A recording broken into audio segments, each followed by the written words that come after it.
Hello, chess friends, and welcome to Jozarov chess channel, and welcome back to the Goldmoney Asian Rapid Tournament in 2021. We're again in the preliminaries, and I wanted to show you another great game from the day 3. It's a great game played by Ding Liren against Salem Saleh. Here, Ding played with the black pieces, and I'm really glad that Ding is back because we really need a strong Ding Liren. In my opinion, he was sort of a guy that could be the next World Championship challenger. Unfortunately for him, the candidates wasn't so good for him. Also, some other Rapids tournament wasn't so good for Ding Liren, but still, in my opinion, Ding is Ding, guys. So Ding is the guy that can really surprise anyone. He can beat Magnus, he can beat Wesley, he can beat, I don't know, Alreza. He can play, of course, against some other sharp tacticians. So because Ding Liren is a great tactician, great positional player, and he has also great opening preparations. So that's why I wanted to show this game between Salem Saleh and the Ding Liren, because it has really the beautiful elements of the Nimzo Indian structures. So I think this is a very instructive approach of Ding Liren's how to face d4 play. So in my opinion, it's one of the most instructive games so far from the tournament. So let's check out now the game.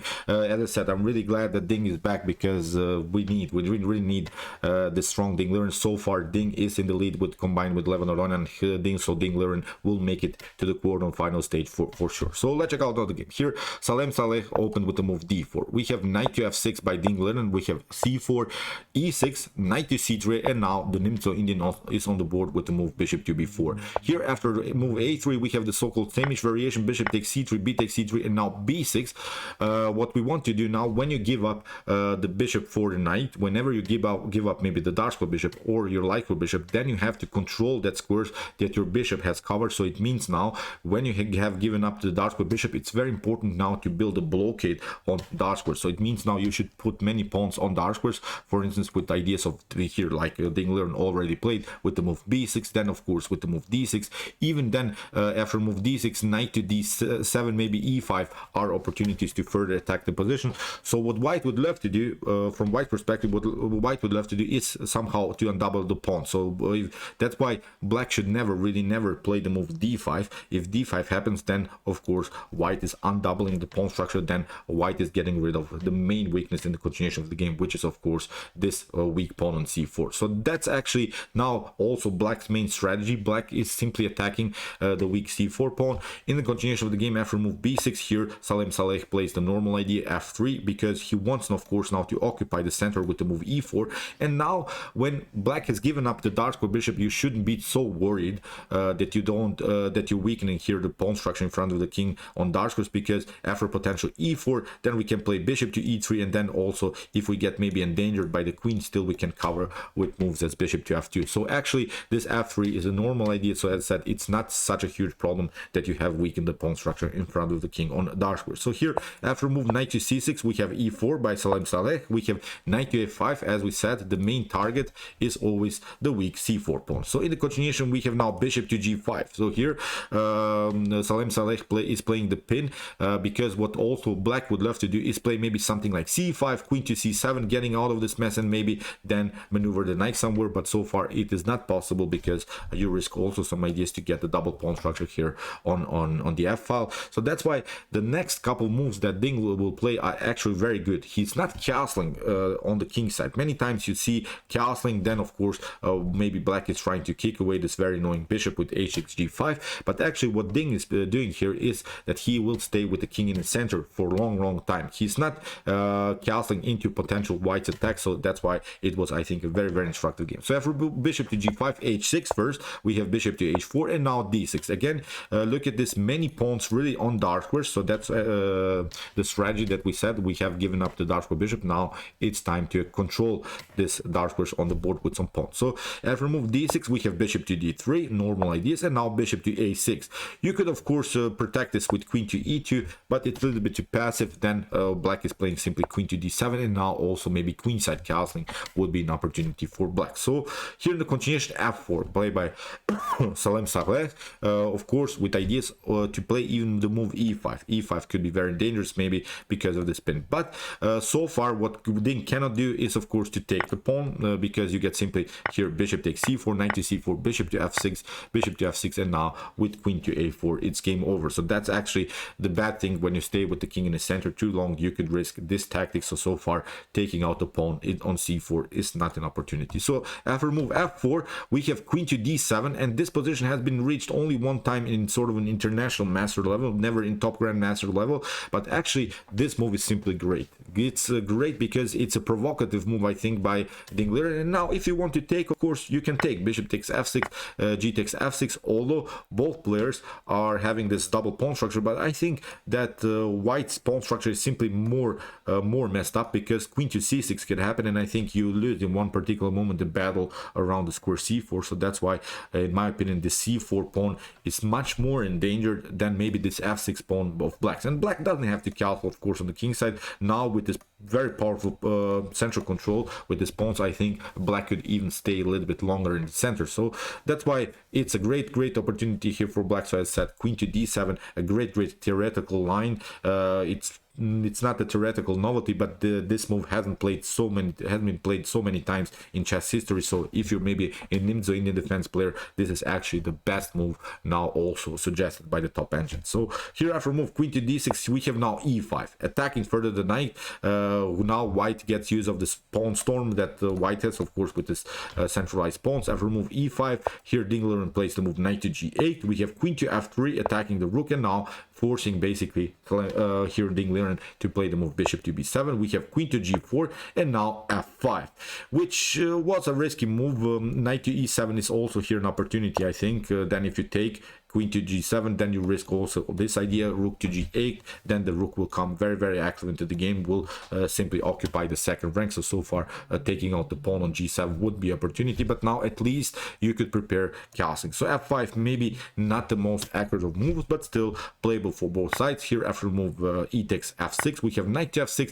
and here bishop to g6, played by Salem. And actually it seems so that it's a great move, but actually this is not the best of moves. It seems so that something went wrong here for Liren after the move, but actually here with this move Saleh helped out here Liren, because as we said, Liren's intentions were not to castle on the king side anyway, so now he basically forced him to play the move that Ding would have played anyway with the move king to d6. A better idea is simply to take here bishop to f6, weakening the pawn structure simply further. After g takes f6, now queen to h5.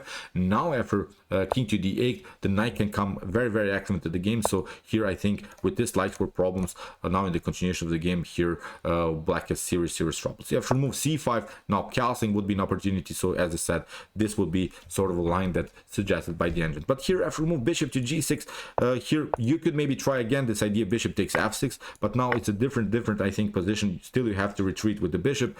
Some ideas of rook to g8 can happen, and I think again you could lose the battle here simply around the square g2. So in the continuation, as said, bishop to g6, king to d8, queen to e2, attacking also the weak e6 pawn. We have now knight to c4, finally here by Liren. Look at this tactic, queen to c4, bishop to g2. So the queen is a little bit overloaded, as said. So far now a much better position for Liren. So great opening preparations here by black. So knight to c4, knight to f3. Now we have bishop to d5. Liren is now controlling the c4 square with every piece that he has. Now queen to c6 can of course also support this very powerful knight on c4. Very nice positional play here by Ding. We have castling by Saleh, and now king to c8. Look how Ding will castle. He'll castle now with king to b7, rook to c8, and it's almost like black has castled really in a great way. So after move king to c8, we have a4. Saleh is trying, of course, now to attack the potential castling position by Ding. But after king to b7, of course, then a5 could happen. So that's why here a5 by Ding. He's blocking out now further the position on the queen side. We have knight to d2, queen to c6. As we said, we're controlling the center of the board. We have bishop to d3, knight takes d2, queen to d2, and now again bishop to c4. Very nice moves again, because what we can notice always in Nimzo Indian structures and in many of these positions, that you see white has many pawns on dark square. So that's why this dark square bishop is not such a great piece. What black would love to do now is of course play something like this: bishop takes d3, queen to d3, then maybe d5, and then knight to d5, cementing the knight on the light square where the knight cannot be attacked anymore by the minor piece. And I think when we cement the knight on e4, then of course white is strategically lost here. I think with this powerful knight in the center of the board, black has a much better position. So after move bishop to c4 here, queen to e2, we have bishop to d3, queen to d3, and now knight to d5. You see, still Ding is using now the light squares to get back with the knight into the game.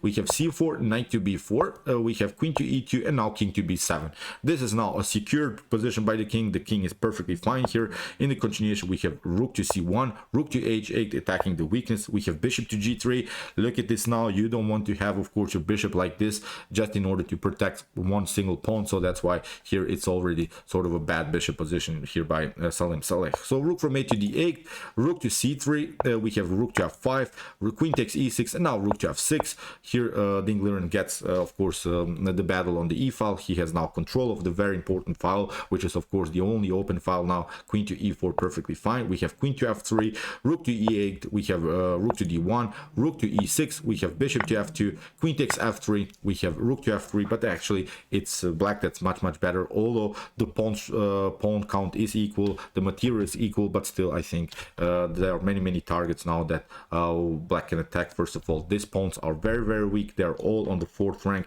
and we should again notice that black has simply a dominant position on the e file with the very powerful rook battery. So here rook to e2, we have f5, rook to a2, attacking. As we said, many pawns are here really weak by Salem Saleh.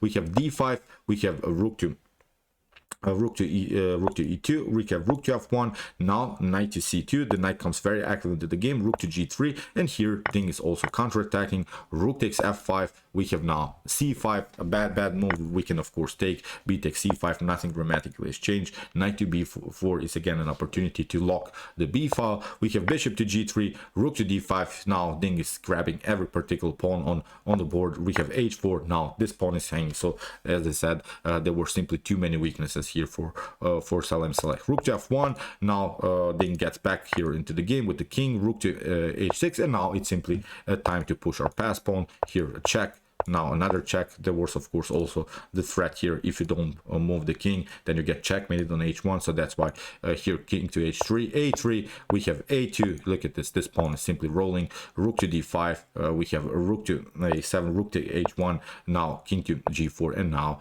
promotion of queen. This is of course a completely winning endgame here for Ding. So here rook to c7, king to b5, and in this position Salem Saleh resigned. So great game here by Ding Liren. I'm really glad that Ding is back. Not that I have anything against Salem Saleh. Of course, I wish him also the best in the continuation. But in my opinion, we really need a strong Ding Liren. You remember how Ding used to play 2-3 years ago? He was basically unbeatable. That's why I think we really need a strong Ding Liren. We need him in this rapid time formats. He's a great sharp attacker, a great tactician, as I said, the great opening preparation that he has.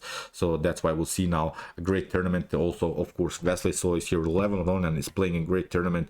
Of course, you can never know what Magnus Carlsen would do. So in the continuation of the game tournament, we'll have, I think, beautiful chess games. So okay, I hope that you enjoyed this game. Interesting stuff, interesting opening lines of the Nimzo Indian defense. If you want to see more games from this tournament, check out my coverage so far. Here's also the links of our of some games that we have analyzed before. And if you want to see maybe the best chess games played by top engines, check out my commented chess games played by chess computers. Here's also the link with some more Alpha Zero, Lila Zero, Stockfish, and some other games.